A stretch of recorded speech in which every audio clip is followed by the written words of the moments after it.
Bonjour à tous, c'est Brax, bienvenue sur LCN pour la troisième partie de l'Oktoberfest 13e édition. On est là, donc la dernière partie du samedi. On a capé, donc on est au beau milieu du classement provisoire. Et on va bien sûr rencontrer une team qui a eu à peu près le même schéma de défaite et de victoire. Et c'est le cas de la team des sans noms, qui donc est composée d'un Ogre Khan, d'un Dread Elf, d'un Vermin Swarm et d'un Highborn Elf. On a encore une fois une doublette d'elfes. Cette fois, nos tableaux d'appareillement tournent autour des égalités en fait. On a du égal moins, du égal plus, parfois un petit moins, mais il n'y a rien de tranché. Donc on est plutôt sur quelque chose qui va vraiment se jouer à la table, qui va être dépendant du scénario et du déploiement, mais voilà, pas sur quelque chose d'écrit, en tout cas d'après nos estimations à nous. Donc voilà l'appareillement définitif, on aura donc Titi qui sera contre l'Ogre Khan, Benji qui va être contre le Dread Elf, Camaris qui affrontera l'Highborn Elf, et donc je vais affronter le Vermin Swarm dans la personne de Ramasmiet, qui est un joueur que j'apprécie beaucoup. On s'est affronté 2-3 fois, je crois, au détour de certains tournois, avec sa très très belle armée de Vermin. Vrai joueur Skaven de la belle époque, jusqu'au tatouage de son bras avec les runes Skaven. Donc on a un véritable serviteur du racornu en face de nous.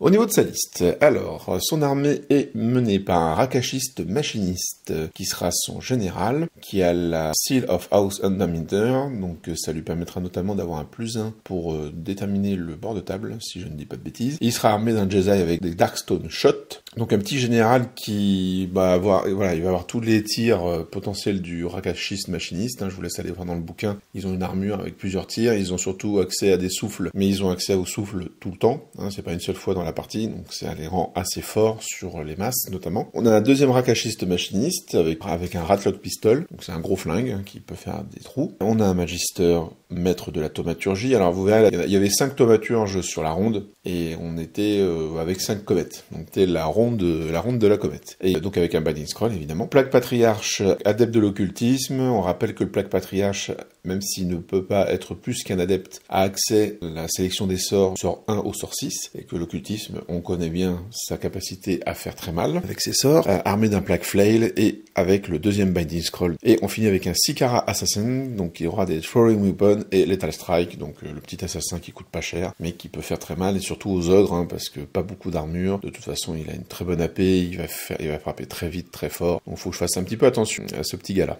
En base, il a 26 Ratatarms, musicien standard et la bannière de discipline. Il a 2 packs de Plague Brotherhood, où ils sont 20 avec juste le musicien, et 3 petits packs de 10 footpads avec le musicien. Beaucoup de scoring pour le rat, on sait que le rat a des problèmes au niveau des scoring, et là du coup, Ramasmiet, on a quand même 6. 6 scoring qui coûtent pas cher, ça va être compliqué, ça va le mettre bien au niveau du scénar malgré tout. On a 2 unités de 14 Plague Disciples, donc ça c'est les petits ascenseurs à la peste. Ça aussi, il va falloir le dégraisser rapidement. 2 unités de Rat Swarm, les nuées de rats qui ont la capacité notamment de traverser les unités amies. Donc au niveau des placements, au niveau des charges s'il le veut, mais au niveau des placements c'est quand même assez bien. C'est compliqué à bloquer ces bestioles-là. Un duo de Dreadmill et un duo de Lightning Cannon. Donc voilà. Donc il va avoir 2 canons. Là où j'en ai qu'un seul, donc le duel de canon va être compliqué, et puis on a les 2 Dreadmill qui peuvent tout faire et rien faire, mais c'est du D3 PV au tir comme au corps à corps, et ça, voilà, donc j'ai beaucoup de cibles, encore une fois, les Plague Disciples, faut pas qu'ils arrivent indemnes au corps à corps, parce qu'ils m'explosent. Les Dreadmill, faut que je les descende rapidement, et Lightning Cannon, bon, certes, j'ai les embuscades qui peuvent aller les chercher, mais le duel de canon, comme je l'ai dit, va être compliqué, et puis après,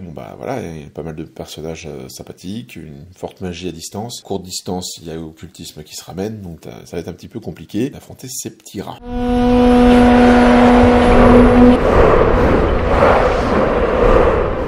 Les caractéristiques de notre affronte, nous sommes sur la map numéro 11 qui va générer comme déploiement enfin un Frontline Clash, et j'avoue que pour la troisième partie du samedi, être contre un joueur qu'on connaît, qui est plutôt calme, et on va jouer sur Frontline Clash, c'est pas mal, parce qu'au niveau de la fatigue, le samedi soir, parfois la dernière game est compliquée, que là c'est assez cool. Et en termes d'objectifs, on a les Spoils of War, donc comme je l'ai dit, Ramasmiet a porté pas mal de scoring. Moi, avec mon armée, je vais avoir du mal à jouer les 3, donc ça veut dire que lui, il peut mettre une unité de footpad pour aller chercher celui que je vais pas jouer. Alors encore une fois, j'ai les embuscades, mais bon, les 2 petits kiniteurs vont avoir du boulot. Entre attaquer le flanc où je vais pas être pour empêcher que Ramasse-Miettes chope le spoil que je ne vise pas, et puis aller attaquer les canons. Enfin, il y a du boulot, quoi. Donc on va voir ce que ça donne pour cette partie. En termes d'estimation, comme je l'ai dit, on est sur des estimés autour de l'égal. Moi, mon estimation, elle est de 10, mais c'est plus pas un 10, en gros, on se regarde et puis on fait 10-10, et puis limite, la partie, elle dure 20 minutes, quoi. Mais non, c'est plus, c'est un 10, et puis après, on va voir ce qui se passe dans la partie, quoi. Donc c'est un 10 à amplitude.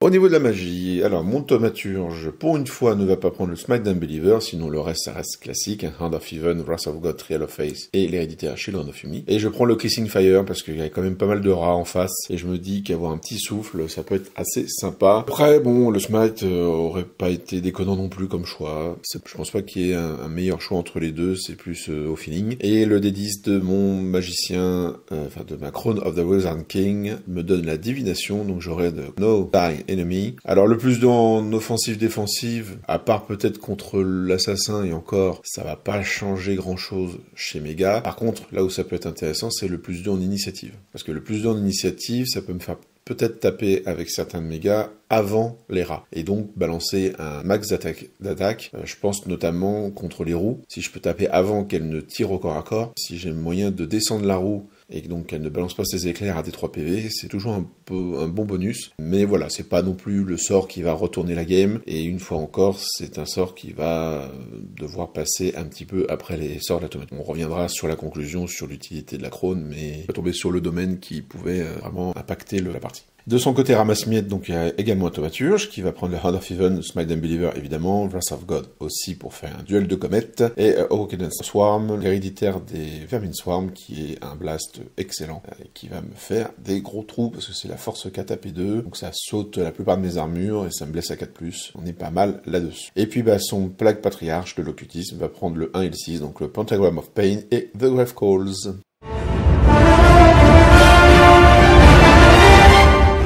Donc au niveau de la map, on est comme ceci. C'est Ramasse-Miettes qui va avoir le choix du côté. Il va bien évidemment prendre le côté où il y a cette magnifique colline pour que j'en profite pas, et lui pouvoir se cacher de certaines choses comme mon canon par exemple. Moi je le déploiement en premier, puis je vais aller tout poser pour commencer, parce qu'il faut que je pousse pour pouvoir aller chercher les spoils, et puis après back tout en tirant, et puis on va faire de toute façon on va faire un duel de tir et de magie. Je ne pense pas qu'il y aura de très très gros corps à corps. Moi je vais devoir aller en provoquer certains, mais c'est un peu compliqué parce qu'il y a des plagues de disciples, etc. Donc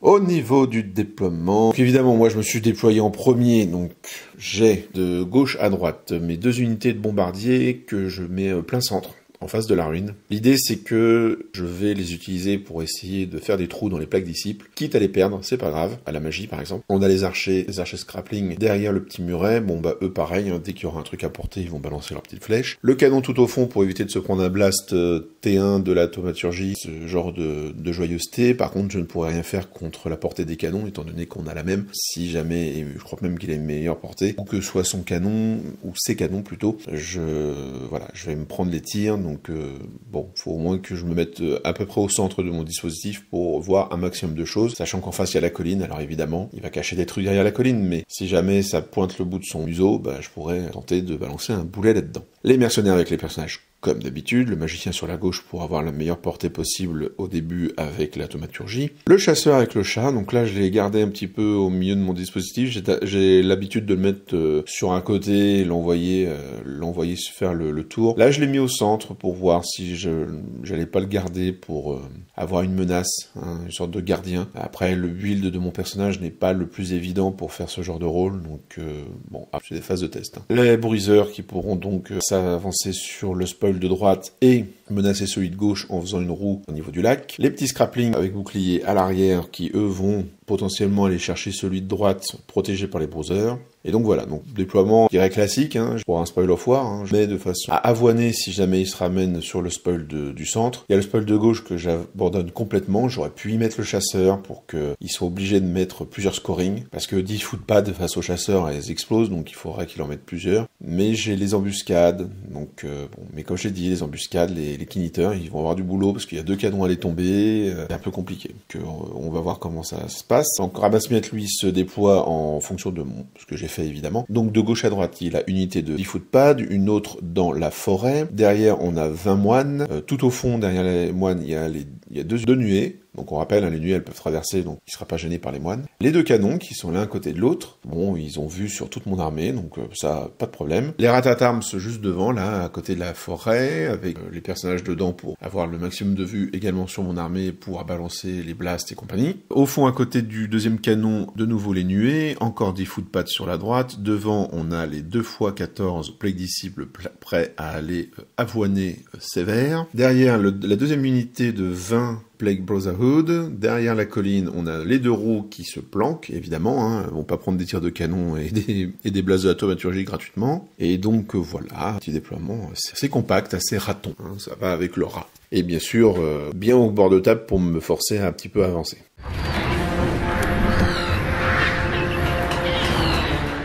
Au niveau des scouts, du coup j'ai la place, hein, donc je place mes trappeurs dans la ruine qu'ils vont piéger parce qu'elle est quand même plein centre, hein, si jamais il avance, il sera peut-être obligé de passer dedans. Et puis au niveau des vanguards, je vais envoyer les trappeurs vers la colline pour plusieurs choses. Déjà je vais pouvoir aller piéger la colline, et puis les Plague Disciples ils sont frénétiques, donc si jamais ils ratent leur test et qu'ils déclarent des charges, moi je peux toujours fuir. Lui il fait des charges ratées, mais ça avance ses Plague Disciples, donc ça me permet de tirer sans forcément avancer trop sur son armée et me prendre les roues qui sortent et qui tirent, la magie du Magister, voire du Plague Patriarche, etc. Donc c'est un peu l'idée. Et puis, sinon, ils vont être là, ils vont balancer des tirs, parce que c'est en du 4, hein, le Plague Disciple, mais derrière, ça n'a pas d'armure, donc quand il va se prendre une dizaine de tessons de bouteilles dans la tronche, on sait jamais, hein, je peux peut-être tuer un rat ou deux, on verra. Et au niveau, donc, des autres vanguards, le chat reste où il est, et juste le hunter qui traverse le lac et se met face à l'infront pour pouvoir après aller faire un tour. Il y a les roues, donc faut faire gaffe. Les roues, ça tire à 18, et ça bouge de 8, donc ça a une portée effective de 26, donc faut faire attention à ça. Faut faire attention à ça, un petit peu plus, parce qu'il y a le pivot, donc on peut, en gros, vous mettez à 28 plus, hein, 28,1, et normalement, elle peut pas vous atteindre. Ça me freine un peu dans mon avancée, au niveau de l'avant-garde, et Titi m'avait conseillé au début de la partie, en briefing, il m'avait dit, les roues, ça fait jamais rien, en gros. Faut se dire que ça fait jamais rien. Bon, parfois, ça fait des trucs, hein, évidemment, mais c'est vrai qu'il faut pas s'arrêter pour ces deux trucs, quoi, parce que sinon, malheureusement, on fait rien.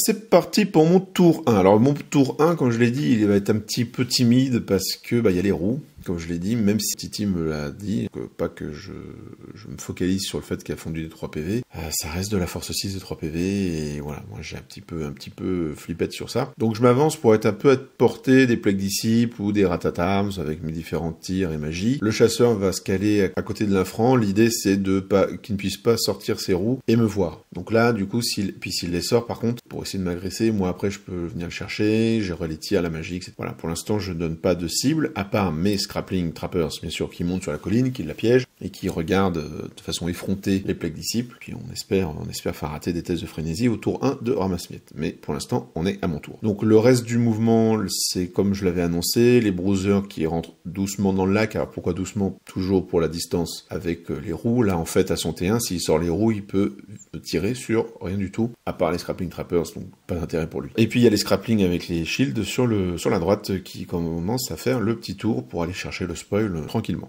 Alors en magie, bien sûr il va me binder la comète, je vais rien faire en magie, je crois que je réussis mes sorts, mais c'est limite, et à chaque fois il arrive à me les dissiper, donc magie morte. Et puis au tir, je ne fais rien. Les quelques tirs que je fais, je ne touche pas, ou je blesse pas, ou le peu d'armure qu'il peut avoir, il le fait. Donc un tour un petit peu à blanc, tour de positionnement assez rapide.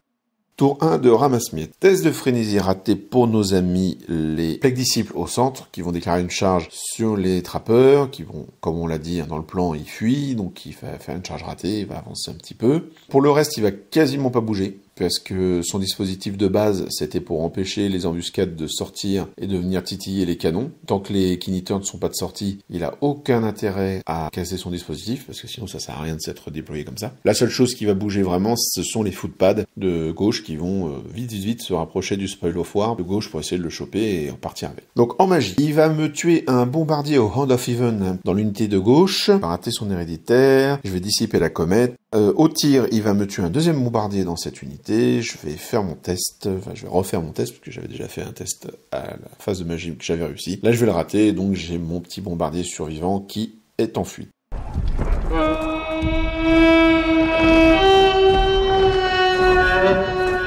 À monter 2, donc je ne charge pas, par contre je me décide à avancer un peu plus, tant pis pour les roues. Donc j'avance avec les mercenaires, un petit peu moins avec les browsers pour pouvoir non plus éviter d'avoir des soucis sur la droite. Hein. Ils viennent en protection, faut toujours protéger un peu nos amis les scraplings. Le chasseur lui ne bouge pas, il reste derrière son infrant. Je me mets à distance de tir avec ce qu'il faut. Le petit chat va se cacher derrière les mercenaires. Je rallie les trappeurs, comme d'habitude. Hein. Je rallie les trappeurs, mais par contre le bombardier qui était en fuite ne se rallie pas et sort de table. Les kiniteurs sont arrivés, alors c'est un petit peu dommage que les deux soient arrivés en même temps, parce que du coup ça va lui permettre de casser son dispositif de sécurité. Si j'en avais eu qu'un seul et l'autre, ça aurait pu le forcer, on va dire, rien casser là-haut, ou au contraire, s'il casse, envoyer un kiniteur chercher les canons. Donc vu que je peux pas les sortir pour choper les canons, je vais faire le plan que j'avais, de toute façon que j'ai souvent sur Spoil of War avec les kiniteurs, j'allais l'empêcher de prendre le Spoil of War que je ne vise pas. Donc il y a un kiniteur qui sort derrière les footpads et qui se place juste derrière eux, le plus loin possible, tout en les menaçant bien sûr des Plague Brotherhood, parce qu'il faut pas oublier que les mecs là-haut, là les 20, ils regardent vers le petit bord de table, donc ils me voient. Et l'autre par contre je le mets en bas, à la hauteur de la maison, pour l'avoir en 2 fois. J'ai pas besoin de 2 kiniteurs pour tuer 10 footpads, du moins je l'espère. Alors du coup, je le garde au cas où, parce que les footpads, ça cavale, et puis il va peut-être ramener des trucs, il peut tirer au canon, on sait jamais, donc je préfère l'avoir là, et puis il regarde bien le Spoil of War, donc si jamais il veut se ramener sur le Spoil of War, il y a un kiniteur qui est en train de le garder pendant que l'autre va aller chasser la petite scoring. Voilà, c'est à peu près ça le plan. En magie, il va me bider la comète, évidemment. Il va me dissiper le Hand of Even, et je vais un Plague Disciple avec le trial. En phase de tir, je ne fais rien une fois de plus. Alors le canon, à chaque fois, il vise le canon adverse, hein, mais je touche pas. Tristesse. Au tour 1 de Ramasse-Miettes, ces canons n'ont rien fait également, évidemment. Voilà, encore un petit peu léger. Au tour 2 de Ramasse-Miettes. Alors, comme je l'ai dit, vu que les kiniteurs sont de sortie, il casse le dispositif de sécurité, donc il envoie les Plague Brotherhood de gauche dans la forêt, parce qu'il sent bien qu'il va en avoir besoin pour aller chercher le Spoil of War de gauche. Les footpads se ramènent, les footpads se retournent et se collent quasiment à mon kiniteur, pour l'empêcher d'aller se balader et de faire n'importe quoi, d'aller charger autre chose. Enfin voilà, donc il bouge un peu avec ses ratons pour me menacer, pour accueillir mes futures charges aussi, potentiellement. Les roues donc restent derrière la colline. En magie. Alors en magie, ça va faire un peu plus mal, là. Je vais dissiper la comète. En fait, je peux pas me permettre qu'il rentre une comète, quoi. C'est beaucoup trop compliqué pour moi. Du coup, je vais me prendre l'héréditaire dans les bombardiers qui vont se prendre 5 PV dans la tronche et un Hand of Even qui vise à les finir et il va rester un bombardier à 1 PV. Voilà. Et qui tient. Donc il réussit son test de discipline, donc bravo garçon. Et par contre au tir, là, autant les canons, on n'avait rien fait le tour d'avant, autant il y en a un qui se prend un point de vie, fait un incident de tir, mais l'autre touche mon canon, blesse évidemment, et me fait les 4 PV qui font bien, donc il ne me reste plus qu'un PV sur mon pauvre canon. C'est un peu compliqué à gérer.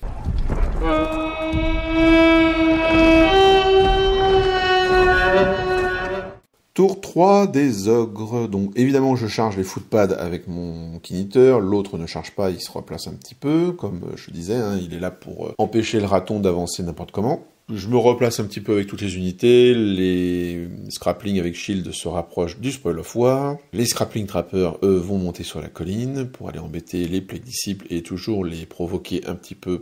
Ils ratent un test de frénésie, on ne sait jamais. En magie, je vais passer la comète. Enfin, donc j'ai une comète qui passe, je suis très content, je la fous en plein milieu de son dispositif, donc il va devoir serrer les dents parce que là il peut pas franchement sortir, sinon il se fait avoiner par mon armée, donc ça c'est plutôt cool. C'est tout en magie, hein. Je fais le reste est dissipé ou alors je le rate. Le canon, on l'avait dit, fait son incident de tir évidemment, je fais As pour toucher et je perds un point de vie, donc le canon meurt. Bon, les scrappling archers, eux, pas de soucis. Mais par contre, voilà, j'ai perdu mon canon qui n'a absolument rien fait pendant la partie. À part tirer les tirs des canons les 2 premiers tours, mais on va dire que c'est une bien maigre consolation. Au tir, je vais tuer en tout et pour 3 Plague Disciples, les Plague Disciples de la colline. Donc c'est un petit peu triste cette histoire quand même. Le tir du bombardier, parce qu'il fait 1 sur son D6, bon à la rigueur, pourquoi pas, mais il y a quand même 10 tirs de Scrapping Trappers, il y a les flingues de mes mercenaires, alors oui, ils sont hard target, donc c'est plus compliqué à toucher, mais quand même, j'en tue que 3, c'est un peu triste. Et au CAC, je vais tuer 4 coureurs, lui il va rien me faire contre le kiniteur, mais il va tenir puisqu'il est tenace.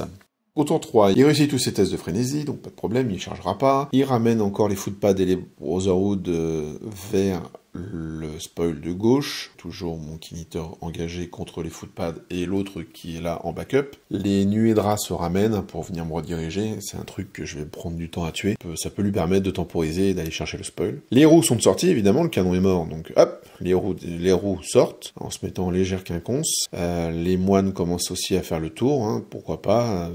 Bon, c'est un peu tard, hein, on est au tour 3 déjà. S'il vient venir chercher les scraplings avec bouclier, mais bon, sait-on jamais. Voilà, il refait sa ligne, pas de problème. Il bouge pas trop non plus, il a pas besoin de beaucoup bouger, et moi il m'agresse à distance, hein. Le spoiler foire, il peut venir le chercher au tout dernier moment. En magie, il passe une comète, à son tour, voilà. Donc il passe une comète, il fait 22, donc j'arrive pas à la dissiper. Ma comète ne tombe pas, prend un petit token. Le reste de la magie ne fait rien, parce que je crois qu'il rate ses sorts, enfin, il n'y a pas grand chose à faire. En tir, il va tuer 2 Mercos, avec les roues. Bah, ça commence, hein. Donc il va tuer 2 mercenaires. En fait, il touche pas des masses avec ses éclairs, mais il arrive à blesser, et derrière, à chaque fois, il fait 3 sur le D3 PV. Donc à chaque fois, c'est un mercenaire qui tombe. Donc en soi, heureusement qu'il réussit pas ses touches, parce que sinon, on s'aurait dégraissé beaucoup plus vite. Et je vais me prendre un point de vie de plus dans les mercenaires avec le fusil, hein, le Jedi du général. Au corps à corps, il va rester 3 footpads, et donc il va fuir. Je vais tenter de le poursuivre, mais pas le rattraper, donc il se retrouve à côté du spoil. Et j'ai mon Kinitor qui est quand même, voilà, qui a des options, là, avec les Brotherhood, mais il faut que je fasse gaffe, parce que ça veut dire que les footpads de gauche peuvent faire le tour. Donc, mais heureusement j'ai le deuxième. Donc on va voir ce qu'on peut faire avec ça pour mon tour d'après.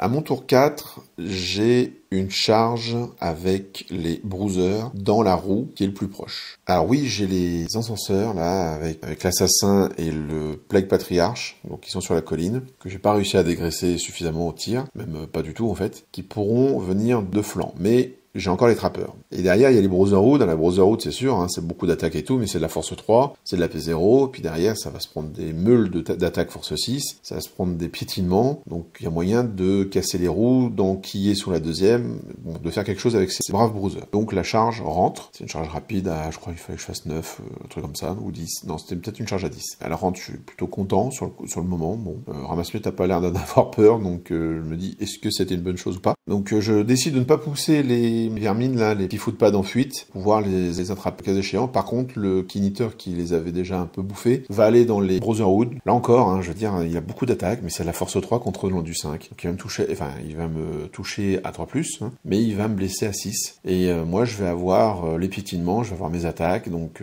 je suis unbreakable. Là, il est full, hein, mon Kinitor. Donc j'ai de quoi ralentir ce pack. Et puis j'ai mon deuxième Kinitor qui est derrière, encore en backup, donc il peut pas avancer avec ses footpads n'importe comment. Donc voilà le plan. Et par contre, je vais faire une énorme boulette. En plus, je le dis, bah tiens, en plus, j'ai mes Scrappling Trappers qui redirigent des plaques disciples sur la colline. Et puis après, je sais pas, je crois que je me dis, ah ouais, mais ils vont un peu me gêner pour le tir, ou je sais pas comment je réfléchis à ce moment-là, mal, de toute évidence. Et je décale les Scrappling Trappers sur le côté. Ce qui libère les plaques disciples. Donc c'est complètement débile. J'étais bien, hein, j'étais en train de les rediriger, pas de souci. Bon, en magie, donc je vais passer le Hand of Even, je vais en tuer 5, de plaques disciples, enfin. Donc là, ça commence un petit peu à dégraisser. La comète va tomber, donc ça aussi, ça c'est assez cool. Elle va tuer 4 encenseurs dans le pack de la colline, 5 encenseurs dans l'autre pack. Elle va me tuer les trappeurs. Et elle va tuer le 3e pack de coureurs, là, enfin de footpad qui était tout au fond et qui explose. Donc voilà, donc là on a quand même une comète qui fait bien mal. Alors oui, voilà, vous voyez, elle a tué mes trappeurs. Donc l'un dans l'autre. Je n'aurais pas redirigé, je n'aurais pas continué à rediriger nos amis Plague Disciples, mais le choix est quand même débile, hein, d'avoir un redirecteur qui est là, qui est présent, de le décaler, oh bah vas-y, charge-moi, c'est pas grave. Donc voilà, donc c'est un peu con. Mais bon, de toute façon, il serait mort, mes trappeurs sous la comète, donc pas de problème. Et par contre, la comète de Ramasmith ne tombe pas. Pas encore. Donc elle est juste à côté de mes mercenaires, mais je peux toujours pas avancer, hein. Pas vraiment, enfin ça va dépendre du corps à corps, évidemment. Phase de tir, je m'acharne sur les mecs de colline, hein, parce que bon, ils sont plus nombreux. Je vais juste réussir à tuer les plaques disciples. En fait, il va rester le plaque patriarche et le Sikara assassin. Donc je vais quand même me les prendre de flanc au tour d'après, hein, évidemment, dans les bruisers. Bruisers qui, au corps à corps, vont perdre 2 PV contre la roue, péter la roue, réussir à leur irer dans la deuxième. Puis du côté du Kinitor, je vais tuer 4 moines et perdre un point de vie. Donc bon, ça se grind gentiment.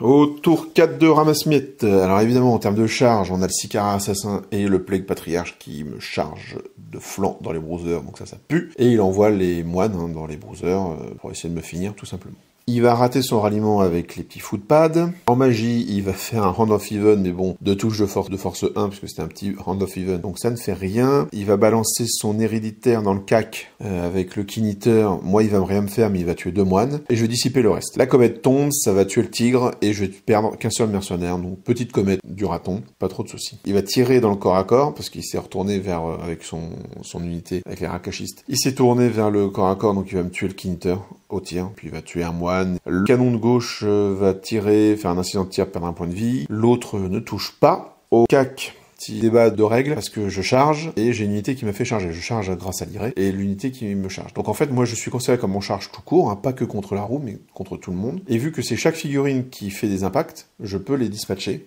Donc je peux aller jusqu'à faire 2 impacts dans la roue, puisque j'ai 2 ogres au contact, et je peux faire jusqu'à maximum, du coup, 3 impacts, enfin 3 figurines qui impactent dans les moines, puisqu'il y a une des figurines qui est en commun. Donc c'est ce que je fais, en fait, je mets les 6 impacts, puisque j'ai un rang complet. Je mets 6 impacts dans les rats, l'idée c'est de faire de la réseau, hein. Je vais en tuer que 2, malheureusement, je vais tuer 2 moines à l'impact. Je vais faire 2 points de vie à la roue, par contre, avec 2 impacts, donc c'est quand même plutôt bien. Et puis après, c'est à lui de frapper, avec tous ses gars, puisque moi je suis en arme lourde, et je vais me prendre 20 points de vie dans la tronche. Je sais pas si vous imaginez, mais ça meule sévère, hein. L'assassin, le plague patriarche, eux, ils m'ont fait, à eux tout seuls, ils m'ont fait 10 PV. Donc vous voyez que si je les avais gérés un peu mieux, donc encore une fois, mon choix avec les Scrapping Trappers était extrêmement mauvais, mais ils sont morts avec la comète, mais n'empêche, ça restait mauvais. Il aurait fallu que je les gère autrement. Donc cette charge, est-ce qu'elle était pas prématurée, je ne sais pas, mais en même temps, il fallait que je m'occupe des roues, mais j'avais de la magie du tir. En fait, j'aurais pas dû charger. En vrai, j'aurais pas dû charger, j'aurais dû me mettre tranquillement en bunker, et puis il avait sorti ses roues, il se prenait les tirs poison des mercenaires, il se prenait la Hand of Even, il se prenait ce genre de choses, le tir du chasseur, enfin voilà, il y avait des choses à faire plus que d'envoyer les bruisers.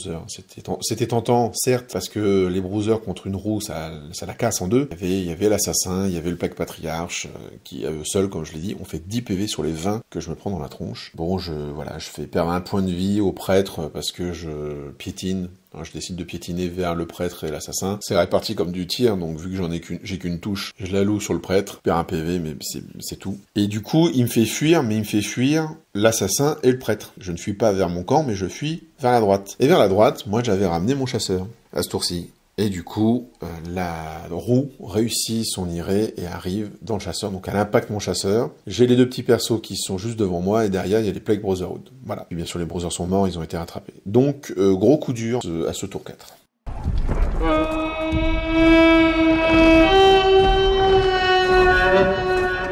À monter 5, alors j'ai pas de charge du coup parce que je comptais aller aider les bruisers avec mon chasseur, ils sont fait fumer et puis la roue m'a chargé. Je vais pas faire le fifou avec mon Keen Eater et pas l'envoyer dans les nuées pour lui permettre, comme je disais tout à l'heure, de me temporiser et de venir chercher le spoil. Donc j'esquive les nuées, qui en soi ne me font pas peur, hein, mais c'est juste que j'ai pas envie d'être dirigé, et je me place sur le spoil avec mon Keen Eater. Comme ça, le postulat de départ est simple, il a un tour pour se placer dessus, puisqu'il faut qu'il vienne au T5, au-dessus pour qu'au T6 il puisse le prendre. Donc après mon tour, là, ça va être son T5 à lui, et il pourra pas se passer dessus, parce que même s'il me charge, enfin il faudrait qu'il me charge, qu'il me tue, en un coup, avec une scoring, hein, donc avec ses Plague Brotherhood a priori, parce que les footpads vont avoir du mal à le faire, ou alors il faut qu'il me charge avec les 2. Et en replacement, ou alors en se reformant, etc., il faudra qu'il se place sur le spoil pour pouvoir le piquer au T6. C'est la seule façon qu'il a. Mais en tout cas, là, il est obligé de venir au contact, et si jamais mon Keen Eater survit, il pourra pas prendre le spoil. Donc voilà, donc ça va être ça, le Keen Eater va servir de gardien de but. Ce tour-ci, c'est un peu, si tu veux ton spoil, va falloir que tu viennes prendre la grosse bestiole. Voilà, au niveau des mouvements, il n'y a plus grand-chose, hein.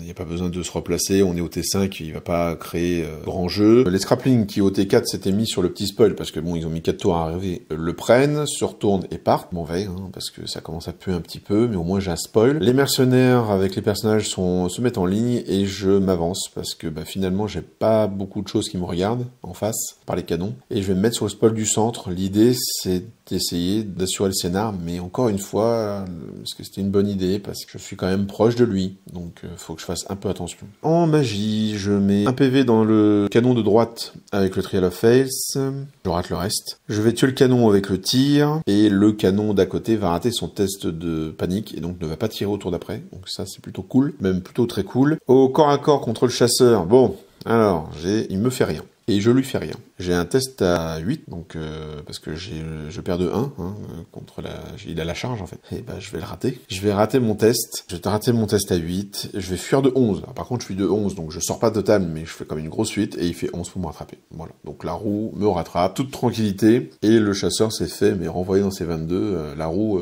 MVP pour le moment de la partie. Elle s'est débarrassée du bruiser, bon pas toute seule, et puis là elle a poursuivi notre ami le chasseur, donc un peu compliqué.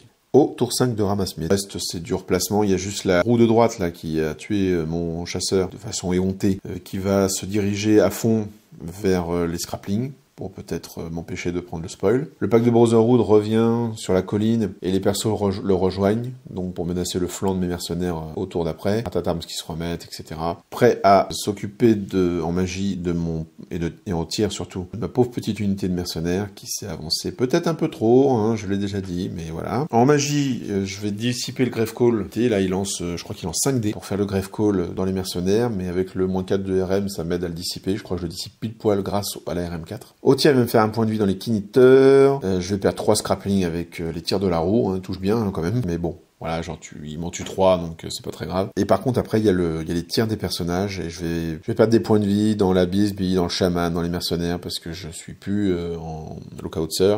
Je perds des points de vie un petit peu partout.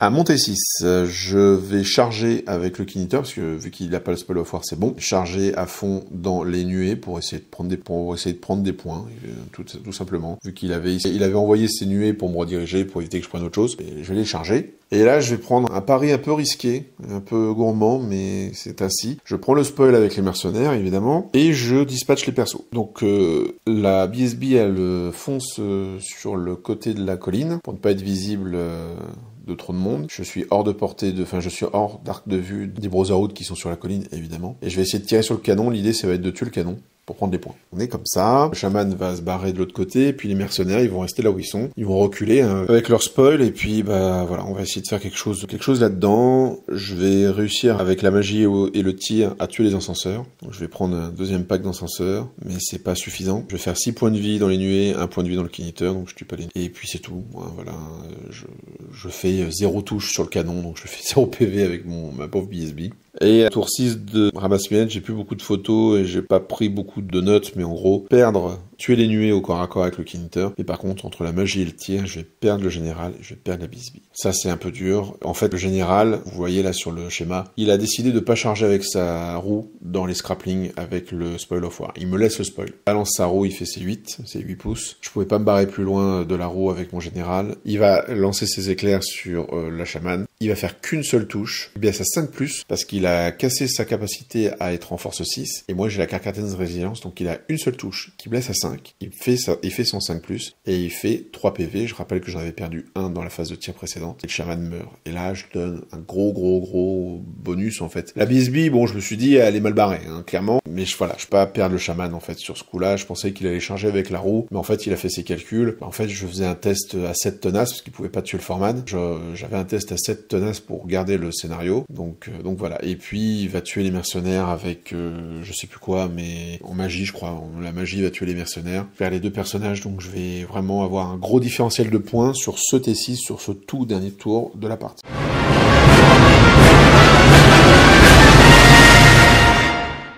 Donc au niveau des résultats, comme j'ai dit, il a pris beaucoup de points puisqu'il a 4051 points. Bon, faut dire qu'il y a un plus 600, hein, le 200 du général, enfin le 200 de la BSB et les 400 du général. Moi, je prends que 1574 points parce que je prends pas grand chose au final. Je prends une rouge, je prends les plaques disciples, 2 unités de footpad et puis une de nuée, donc en fait, ça fait pas grand chose, hein. J'ai aucun personnage, j'ai un canon aussi. Donc voilà. Ce qui nous fait un 16-4 pour Ramasmith, mais heureusement, j'ai le scénario grâce à mes scraplings. Donc père, mais d'un 7. Bon, dans l'absolu, on n'est pas loin de mon estimation, mais non, ça en fait, c'était une connerie, j'ai fait une connerie avec les mercenaires. J'aurais pas dû aller chercher ce spoil, avoir confiance dans les scraplings. Limite, j'aurais pu back et puis m'occuper de la roue. Bon bref, c'était pas une bonne idée. C'était pas une bonne idée, clairement. Au niveau de la ronde, ça se passe de façon extrêmement mitigée. Titi va perdre contre Sylvarin 9-11. Contre Drushi, Benji va gagner 12. Contre le Highborn Elf, Kamaris va gagner 12. Donc moi j'ai perdu 7. Et donc si vous calculez bien, ça fait un 40-40. Donc une parfaite égalité contre l'équipe des sans-noms. Ce qui veut dire qu'on est à la fin de ce samedi à une parfaite égalité, on a 10 de moyenne, puisque je rappelle, on a fait 30, 50 et 40, à cause des capages divers et variés, ça fait 120 points sur 240 maximum. Voilà, donc on est encore au milieu du classement, et on peut toujours essayer de décoller, les savoir, ça il faudra voir pour le dimanche, évidemment. On s'est bien marré. J'ai fait 2 grosses erreurs, donc une que je paye pas vraiment, parce que comme j'ai dit, la comète aurait tué les scrapping trappers quoi qu'il arrive, mais en termes de réflexion, c'était vil. Pour là, y a pas d'autre mot, je redirige des mecs qui peuvent mourir en deux, et je casse cette redirection tout seul comme un grand. Et puis, les mercenaires, j'ai eu peur à un moment donné, en fait. Quand j'ai vu le chasseur se faire défoncer, rattraper et détruire, et que la roue pouvait venir me chercher, j'ai eu peur pour mes scraplings. Alors certes, ils avaient 3 rangs, donc ils pouvaient quand même taper leur 8, ce qu'ils ont fait. J'ai traversé le lac sans souci, machin, etc. Mais il avait quand même une charge, et on sait jamais. 7 rerolls, ça se rate, même si c'est des scraplings et que je suis chanceux avec les scraplings sur ça. Mais ouais, j'avais peur de ça, et du coup, j'ai exposé mes mercenaires qui avaient déjà pris la foudre avec, c'est qu'à le dire, avec les roues. Et puis cette charge de bruiser, est-ce que c'était vraiment une bonne idée? En fait, j'ai cassé mon avancée qui était quand même, entre guillemets, sereine, parce que il a certes sorti les 2 roues, mais il m'a tué que 2 mercenaires au final. Et en fait, j'aurais pu, je pense, détruire les roues au tir corps à corps, au tir magie, faire le tour, continuer à faire le tour par contre avec le Hunter pour peut-être aller attraper une roue, l'empêcher de faire le tour. Du coup, les scrappings, ils étaient sereins à 100%, et il pouvait pas, lui, s'approcher sur le centre. Je pense qu'à gauche, j'ai bien géré avec le Knitter. Avec les 2 Knitters, ils ont bien géré le flanc, il n'y a pas eu de spoil, c'était trop compliqué pour Amasmed d'aller chercher le spoil of war sans perdre des points inutiles. Et du coup, ça se jouait vraiment sur le spoil du centre, mais pas sur la partie, en fait, ça se jouait sur le spoil du centre pour que lui nulle le scénar. Donc en fait, moi j'avais juste à l'empêcher de le prendre. J'ai été trop impulsif, je pense, trop envie d'aller faire du cac, peut-être, je sais pas, ou trop peur des roues, alors qu'on m'avait bien briefé dessus, Titi notamment, que mon erreur est là, et je pense que ce qui me coûte la partie, parce qu'il y avait moyen que je la gagne. Je pense qu'il y avait moyen que je la gagne au final, vu comment ça s'est déroulé sur la partie. Bon, le canon qui a rien fait, mais c'est le principe d'avoir un canon. Un canon, ça peut tout faire et rien faire. Donc, il a 2 canons, j'en ai un. Bon, le duel de canon, il est pour lui, c'est logique. Après, c'est une question de jet de dés, donc on va dire 2 chances, entre guillemets. Par plus serein avec 2 canons que moi avec un seul. Donc voilà, donc je pense que j'ai très mal géré ce rapport de force, en fait, avec les roues, en me disant, j'envoie la charge, comme ça, j'en pète une, je la cale au corps à corps avec la charge de l'autre. Et voilà, parce qu'en fait, si le prêtre et l'assassin ne me chargent pas, je perds 10 PV, donc au lieu de 20. Donc j'ai un nombre d'attaques supplémentaires phénoménal pour faire de la réseau dans les prêtres. Je peux péter la roue, potentiellement, parce que j'ai encore des attaques pour aller casser la roue. Et je pense que je peux tenir ce combat. Peut-être que je vais le perdre de 1 ou 2, ou ce genre de choses. Voire le gagner, pourquoi pas. Parce que 10 PV en moins, donc c'est 3 bruisers de plus. Ça veut dire 9 attaques de plus, et potentiellement 3 piétinements. Donc il y a moyen de rattraper le truc. Je suis en charge, j'ai fait des touches d'impact, donc je peux annuler ou perdre de très peu le scénar, le combat, mais ça peut tenir. Et par contre, j'avais mon chasseur qui était sur le flanc. Alors soit il rentre dans la roue, il va aider à la péter avec sa force de 5, soit la roue est morte et il va rentrer dans les Plague Brotherhood, et là, touche d'impact, les attaques, les piétinements, un D3+1 reroll avec les Rampart Chain, que j'ai pas encore utilisé.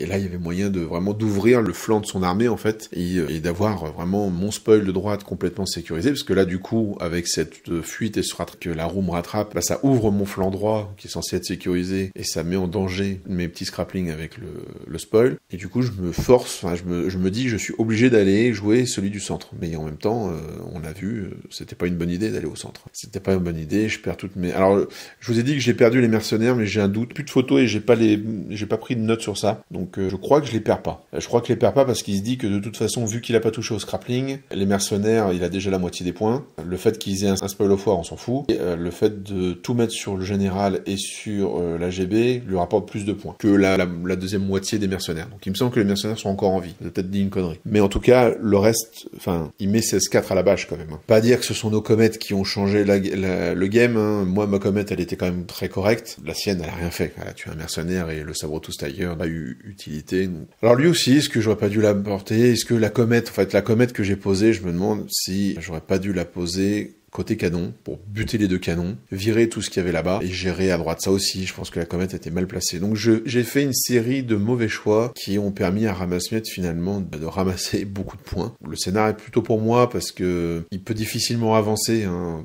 entre la tire, la magie, puis surtout les charges avec tout ce que ça fait. Il peut difficilement avancer sur les spoils. Donc c'était plus de l'opportunisme si jamais il récupérait le scénar ou qu'il le nulait. Mais sinon, ouais, en attrition pure, il est un peu meilleur que moi, quoi. Donc, et on l'a vu. Voilà. Donc c'est clair que, en tout cas, j'ai pas fait les bons choix dans cette partie. Mais une partie pleine d'enseignements qu'il faut, c'est encore une fois, c'est ne pas réitérer ces erreurs-là la prochaine fois que j'aurai une situation similaire. Une très très bonne partie, une ronde serrée comme on les aime. C'était vraiment intéressant de voir. Voilà, je crois qu'on a fini en deuxième ou en troisième avec Hammersmith. Donc il y avait un 12, un 9, un 7. Ah bon, ils sont en avance. Et puis Camaris qui tape le 12 à la fin et qui nous permet de nuller cette ronde contre les amis des sans noms. Voilà, donc merci de m'avoir suivi pour ce rapport de tournoi. Encore, bon, cette fois une partie qui fait 6 tours, ça change les deux premières du tournoi. Et puis on finit sur cette égalité pour le samedi. On va voir sur ce qu'on peut faire pour le dimanche pour essayer peut-être d'attraper le podium. Merci de m'avoir suivi, à très bientôt sur LCN, que le hobby soit avec vous.